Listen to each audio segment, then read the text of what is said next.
Hej, jeg hedder Camilla Daniels. Jeg er en international recruiter. Med mig her, der har jeg Ulrik Vestergaard, som er general manager for Bruno Vessel, som er en motor vehicle manufacturing company i Nordamerika.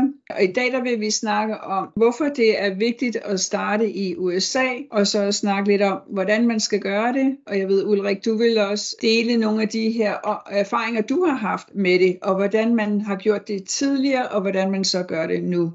Så Ulrik, vil du lige præsentere dig selv, og så også lige fortælle om den der fantastiske figur, du har i baggrunden? Ja, men det vil jeg meget gerne. Tak, Camilla. Altså, vi har jo talt flere gange sammen om eksportmuligheder i Nordamerika, og hvorfor særligt danske virksomheder, firmaer, uanset om de har produkter eller forskellige serviceprodukter, hvorfor de skal kaste øjnene efter Nordamerika. Jeg har været herovre siden 2000, så lige knap 25 år. Og i dag, der er jeg chef for et amerikansk firma. Jeg er oppe i Toronto, hvor vi har produktion, og jeg er så chef for produktion og salg af vores produkter i Nordamerika. Og det vi laver helt konkret heroppe, det er, at vi laver værktøj. Vi laver værktøj til at skyde pigge i pigdæk. Den bruger man ikke i Danmark, men det gør man i Norge og Sverige og Finland og alle mulige andre steder. Og det er sådan nogle små krabater her. Ja. Og de skal bruge et værktøj for at komme ind i dækket. Og der laver vi producerer alt værktøjet her. Vi laver sådan nogle håndholdte pneumatic tools, og vi har nogle maskiner, vi laver.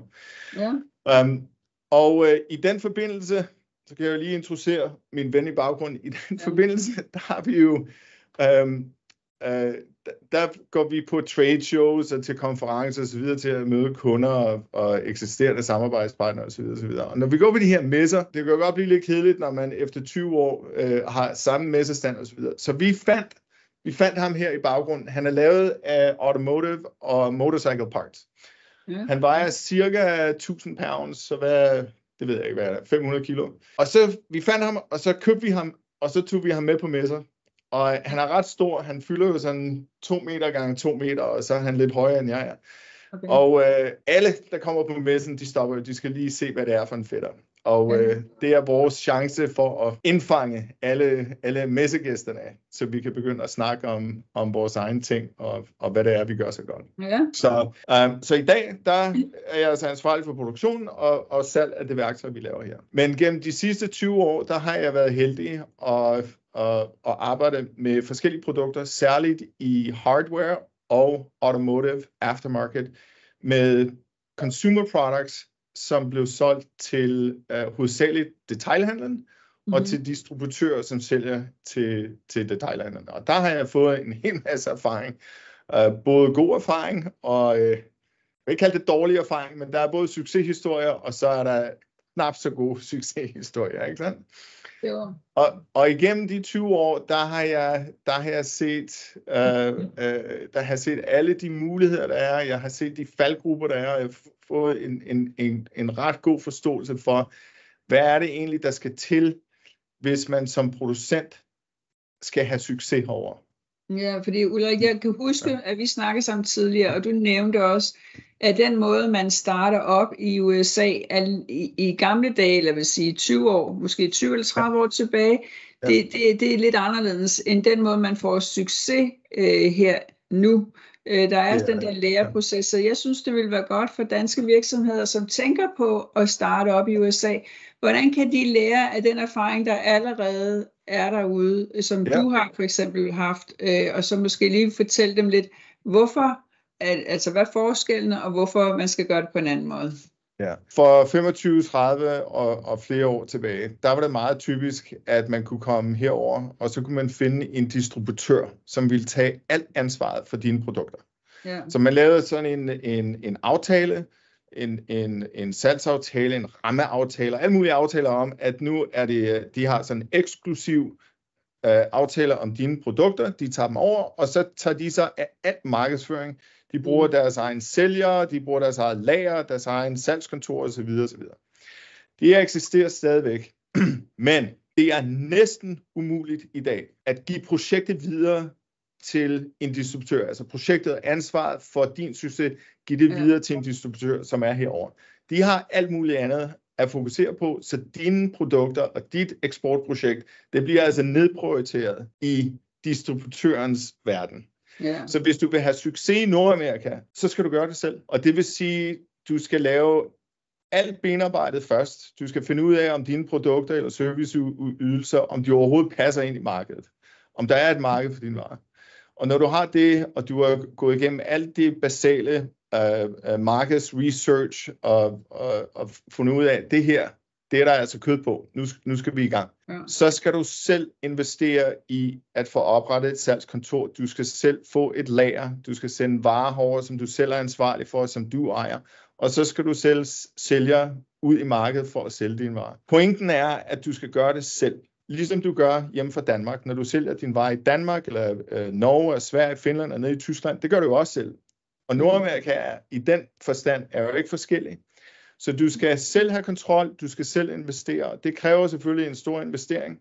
Det er en ret stor risiko at bare, starte op herovre. Men det er meget tydeligt, at de danske producenter, som har succes i USA og Canada, de gør det hele selv. De har taget investeringen, og de er indstillet på, selv hvis det er en veletableret virksomhed, en 100 år gammel virksomhed i Danmark, de er klar på, at når vi starter op i Nordamerika, så starter vi op med den her iværksætter-mentalitet. Græsrods marketing. Vi gør det hele forfra. Så de er klar på, at de skal have en anden indstilling, end den de har normalt i deres almindelige forretning. De er indstillet på, at det her det er en langsigtet investering. Det her det kommer til at tage tid. Det bliver dyrt. Og du skal være indstillet på at lære en hel masse på meget kort tid. Og du skal lave så få fejl som muligt. Og du skal gerne undgå at gentage for mange fejl ad gangen. Ikke sandt? Så der er en masse benarbejde, og oven i det, så skal du gøre det hele selv alligevel. Ja. Det er nok den allerstørste forskel på, hvordan det var engang, og hvordan det er i dag. Ulrik, hvorfor synes du, at, altså jeg ved jo, jeg taler hele tiden med danske virksomheder, og nogle af dem, de tøver lidt med at starte, fordi for mange forskellige grunde, altså for mange forskellige årsager, det er stort, og man tænker altid, får man nu en kæmpe retssag, hvis man nu gør et eller andet forkert, og der er store risici, men det er jo også sådan, at USA hurtigt bliver den største indtægt, når man først starter i USA, meget større end i Europa. Det er i hvert fald det, jeg hører hele tiden. Hvad tænker du om det? Jeg kan godt forstå, når man sidder på den anden side af Atlanterhavet, og det samme gælder faktisk for nordamerikanere, som tænker på Europa som et eksportmarked.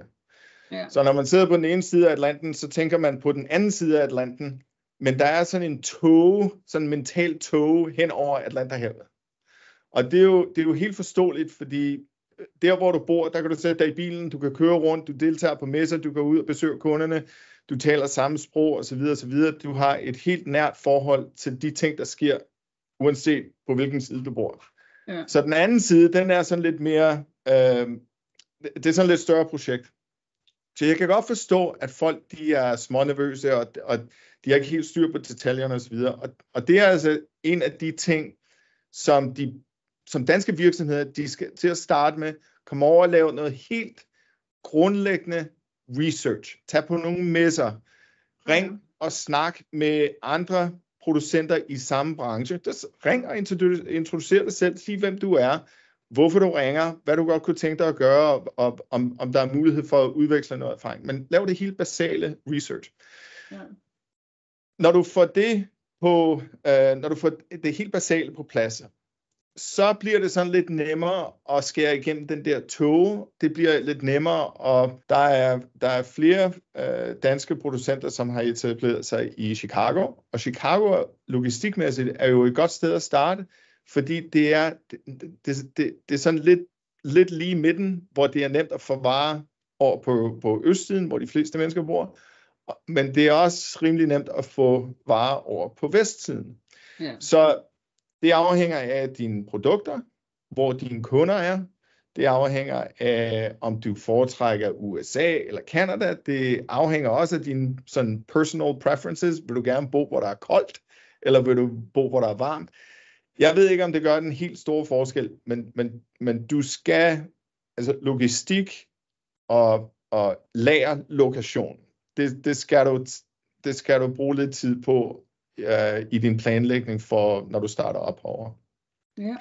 Er der nogle andre ting, Ulrik, du lige vil, nu når du har muligheden her, Er der nogle andre ting, du lige vil fortælle danske virksomheder i Danmark, som tænker på at starte noget op i USA? Jeg vil sige, hvis du tænker på at starte noget som helst op i Nordamerika, så du kan fortsætte med at tænke, men lad være at bruge så meget tid på at tænke mere. Træf en beslutning. Du behøver ikke investere 1 million kroner lige med det samme, men find en messe i din branche, hvor du kan komme over og tage på besøg. Start et eller andet sted, og giv dig selv et spark bag, hvor du kommer fra tænketid, til en lille smule action, så du kan komme over og få tændt sådan a little fire, ikke? Kom over og få noget inspiration, kom over og få snakket med andre danske virksomheder, eller bare andre virksomheder i din branche, så du kan tage hjem, og du kan sætte alt det, jeg har gået og tænkt på de sidste 5-10 år. Det gør vi noget ved nu. Så kom over, besøg, gå på messer, konferencer, hvad det nu er, du kan finde på, tage ud og besøg butikker, snak med folk, gør noget. Ja. Det er det allerførste. Når du så gør det, og du kommer hjem igen, så kan du begynde at starte med din officielle planlægning og din markedsresearch, og snakke med alle de nye kontakter om alle de mulige faldgrupper, der er. For eksempel, vi solgte, og det gør vi jo stadigvæk, vi sælger nogle suringsdropper til detailhandlen, til Home Depot og True Value, Ace Hardware osv. Mm-hmm.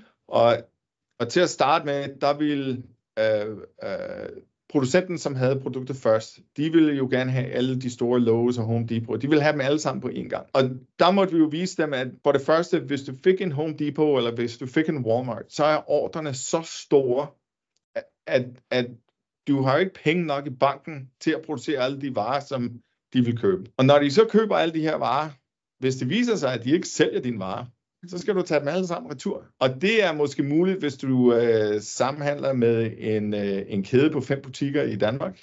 Ja. Men når du står med en kæde på 5.000 butikker eller mere, så kan det godt blive lidt af et problem. Det er en af de faldgrupper.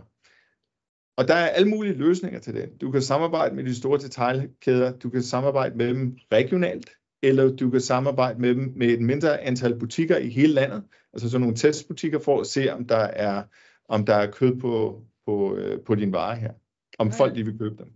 Ja.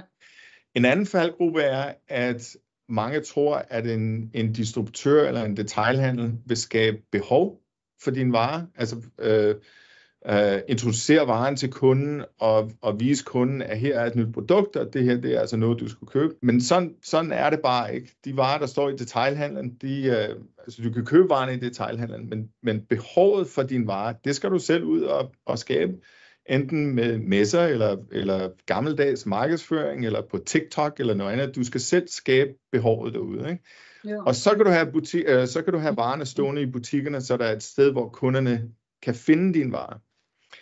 Men detailkæderne skaber ikke behov for noget som helst. Ja. Det skal du selv stå for.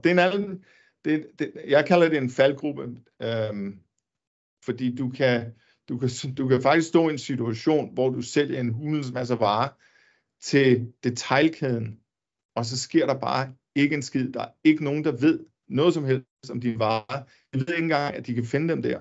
Og folk går jo ikke ind i en butik for at kigge efter nye produkter. De går ind for at købe, hvad det nu er, de lige skal købe. Og så kan du altså stå i den her mærkværdige situation, hvor du havde en kæmpe succes. Du har solgt for millioner af dollars, og så viser det sig bare, at der er ikke nogen kunder, der har dine varer. Og nu ringer detailkæden til dig og siger, den gik ikke, så nu skal vi have gang i vores exit strategy. Og den er dyr. Men det allerførste, du skal, det er køb en flybillet, find en messe, du kan til at komme over, få noget inspiration, og find den der energi, der er her. Så alt det, du har gået og tænkt på de sidste mange år, du har jo ret. Du har rigtigt, når du går og tænker på, at Nordamerika kunne være rigtig fedt, og vi kan gøre det så godt, og vi kan tjene en masse penge. Det er helt rigtigt, men du er nødt til at gå i gang. Ja, jeg er helt enig. Altid. Det er godt. Tak skal du have. Det er godt. Vi snakker en god weekend. Ja, lige måde.